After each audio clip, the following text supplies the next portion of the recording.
लोकसभा सत्र के बीच आज दिल्ली में एनडीए संसदीय दल की बैठक होने जा रही है। इस बैठक में प्रधानमंत्री नरेंद्र मोदी सभी घटक दलों के नेताओं को संबोधित करेंगे। बता दें कि केंद्र की सत्ता में तीसरी बार आने के बाद पीएम मोदी संसद के पहले सत्र के बीच सत्तारूढ़ दल के सांसदों को पहली बार संबोधित करेंगे। आधिकारिक सूत्रों के मुताबिक बीजेपी संसदीय दल की बैठक में दल के सभी नेता और घटक दलों के सांसदों को निश्चित रूप से बैठक में शामिल होने को कहा गया है। आखिर क्यों जरूरी है आज की बैठक? सूत्रों के मुताबिक एनडीए संसदीय दल की ये बैठक आज सुबह 9:30 बजे संसद पुस्तकालय भवन पीएलबी के जीएमसी बाल योग्य सभागार में होगी। इस बैठक में शामिल होने के लिए सभी को सूचित कर दिया गया है। बता दें कि एनडीए की ये बैठक इसलिए जरूरी है क्योंकि 2014 के बाद ये पहली बार है जब बीजेपी लोकसभा चुनाव में सरकार बनाने के लिए जरूरी 272 सीटों के आंकड़े तक नहीं पहुंच पाई और 240 सीटें ही जीतने में सफल हो पाई। बीजेपी अपने सहयोगी दलों के साथ मिलकर सरकार बनाने में सफल हो तो गई, लेकिन इस बार पार्टी को अपने सहयोगी दलों पर निर्भर होना पड़ेगा। जबकि पिछली बार दोनों लोकसभा चुनाव में बीजेपी अपने दम पर सरकार बनाने में सफल हुई थी। इससे पहले 2019 के लोकसभा चुनाव में बीजेपी अकेले ही 303 सीटें लेकर केंद्र में सरकार बनाने में सफल हुई थी, जबकि इस बार बीजेपी 240 सीटें मिली हैं, जबकि कांग्रेस को 99 सीटों पर जीत हासिल हुई है। वहीं 2024 के लोकसभा चुनाव में बीजेपी के नेतृत्व वाले राष्ट्रीय जनतांत्रिक गठबंधन ने 393 सीटें जीती हैं, जबकि विपक्ष इंडिया गठबंधन ने 234 सीटों पर जीत हासिल की है।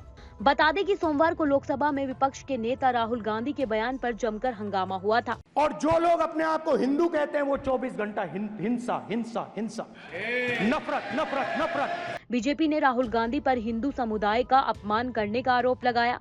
प्रधानमंत्री नरेंद्र मोदी ने भी राहुल गांधी की टिप्पणी को लेकर उन पर निशाना साधा। पीएम मोदी ने कहा कि पूरे हिंदू समुदाय को हिंसक कहना बहुत गंभीर मामला है।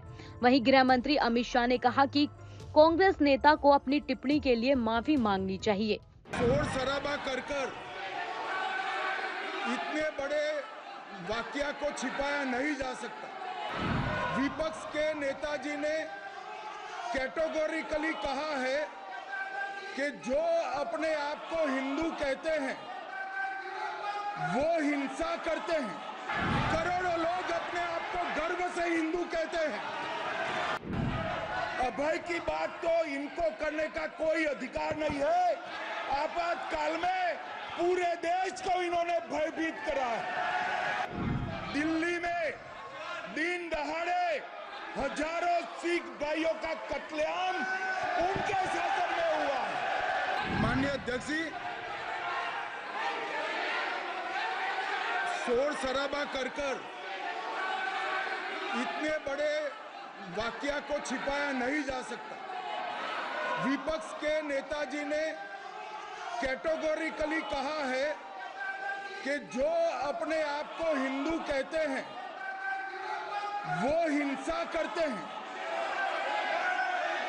मैं फिर से रिपीट करना चाहता हूं। उनका वाक्य था, जो अपने आप को हिंदू कहते हैं वो हिंसा की बात करते हैं, हिंसा करते हैं। मान्यवर, इस देश में शायद इनको मालूम नहीं है, करोड़ों लोग अपने आप को गर्व से हिंदू कहते हैं, गर्व से हिंदू कहते हैं। क्या वो सभी लोग हिंसा की बात करते हैं, हिंसा करते हैं?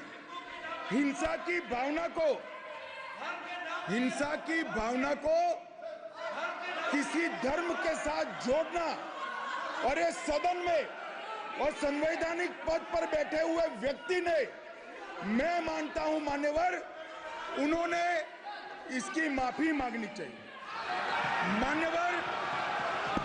मान्यवर, मैं उनको एक गुजारिश भी करना चाहता हूं कि इस्लाम में अभय मुद्रा, इस पर इस्लाम के विद्वानों का मत एक बार वो ले ले। गुरु नानक साहब की अभय मुद्रा पर एसजीपीसी का मत वो ले ले।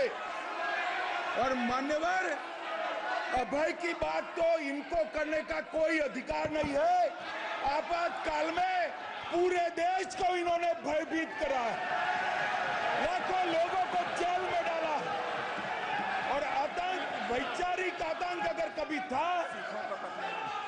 वैचारिक आतंक कभी था तो आपातकाल के वक्त था।